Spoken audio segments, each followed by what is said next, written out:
ഒരു ക്ഷീണം കൊണ്ട് ചിലപ്പോൾ ഉറങ്ങിപ്പോയിട്ടുണ്ടാവും.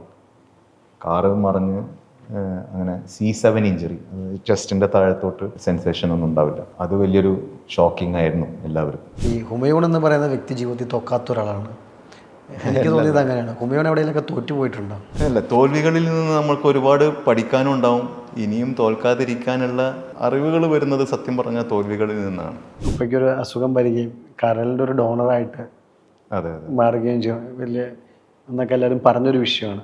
പക്ഷെ അവരോട് പറഞ്ഞു കൊടുക്കുന്നത് ഡോണറിന് മരിക്കാൻ ചാൻസ് ഉണ്ട്, അത്രയും കാത്തു നിൽക്കാൻ ചിലപ്പോൾ ഉപ്പുണ്ടായിക്കൊള്ളണമെന്നില്ല. അപ്പോൾ ലാലേട്ടനെ കണ്ടാൽ കൈരളിയുടെ പരസ്യമായിട്ട് കണ്ടാൽ തന്നെ കൈരളിയുടെ പരസ്യമായിട്ടേ ഫീൽ ചെയ്യുന്നു എന്നുള്ള ആ ഒരു സ്റ്റേജിലേക്ക് വന്നു. ഒരാൾ വന്ന് ഒരു പ്രാവശ്യം കൈരളി എടുത്ത് പോയി കഴിഞ്ഞ് കഴിഞ്ഞാൽ രണ്ടാമതും വന്നിട്ട് കൈരളി മതി എന്ന് പറയുന്ന ആ ഒരു അവസ്ഥയിലേക്ക് അത് വളർന്നു വന്നു. അന്ന് ഒരു ലോഡ് കമ്പനിയുമായിട്ട് പോയ കൈരളിയുടെ ഇന്നത്തെ വിറ്റുവരവ് എത്രയാണ്? ഓൾമോസ്റ്റ് 2,000 കോടി മൊത്തം. ഞങ്ങൾ ഏകദേശം 2-2.5 ലക്ഷം ടണ്ണാണ് ഞങ്ങളെ ഒരു വർഷത്തെ 2.5 ലക്ഷം ടൺ ആണ് ഞങ്ങളെ ഒരു വർഷത്തെ പ്രൊഡക്ഷൻ വരുന്നത്.